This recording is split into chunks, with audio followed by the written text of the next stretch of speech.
बहुत सारे लोग बोलते हैं ना कि भगवान कहाँ है, भगवान कहाँ है। और जब हम लोग छोटे थे तो अक्सर मन में ये होता था कि भगवान, लोग बोलते हैं कि ऊपर वाला देख लेगा। तो मुझे लगता था कि बादलों के ऊपर जो आसमान है, भगवान वहीं पे रहते होंगे।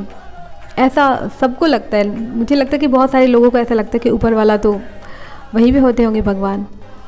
लेकिन जब ये सवाल अगर आप बहुत ही ज़्यादा सीरियस होकर पूछते हो, बहुत ही ज़्यादा सिंसियरली पूछते हो खुद से या किसी भी ऐसे व्यक्ति से कि भगवान सच में कहाँ मिलते हैं, तो देखिए भगवान तो गीता में, श्रीमद् भगवद गीता में खुद बोलते हैं।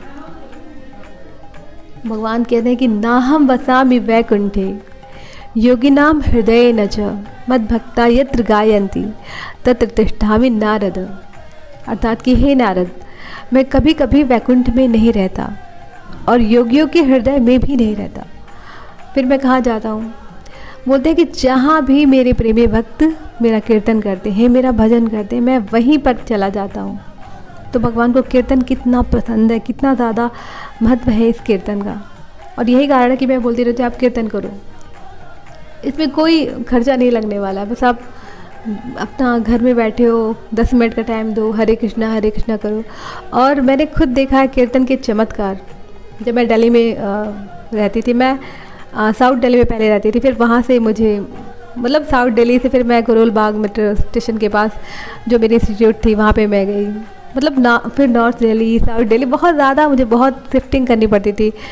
नॉर्थ दिल्ली में खुद मैंने 4-5 बार शिफ्टिंग की। तो मुझे एक आंटी के घर जब मैं रहती थी तो आंटी ना कन्हैया जी को बहुत ज़्यादा मानती थी। तो जब भी मैं आंटी को बोलती थी आंटी मुझे ना मेरा मन नहीं लग रहा, मुझे घर जाना है, तो वो कीर्तन करना स्टार्ट कर देती थी अपने बच्चों के साथ मिलके। और वो इतना कीर्तन करती थी और उसकी यही बस विश होती थी कि मैं ना जाऊँ, और मेरा मूड बदल जाता था। तो मुझे लगता था कि मैं तो कल पूरी मतलब पूरा प्लान मैंने बनाया था कि मुझे अपने घर जाना है, पर मुझे ऐसा क्या हुआ।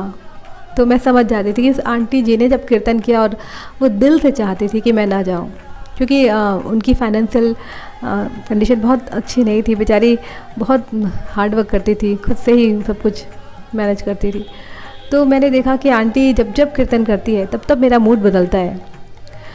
तो फिर कुछ दिन बाद ऐसा हुआ कि आंटी कहीं गई हुई थी और मैंने अचानक से प्लान बनाया और मैंने कहा अभी इनका कीर्तन होने से पहले मैं निकल रहा हूँ, नहीं तो फिर मुझे इनके कन्हैया जी मुझे वहीं रोक लेंगे। तो ये होता है कीर्तन का महत्व। जब जब आप कीर्तन करते हो तो भगवान आपकी के पास आते हैं, फिर वो आपकी बातों को सुनते हैं, समझते हैं, फिर आपकी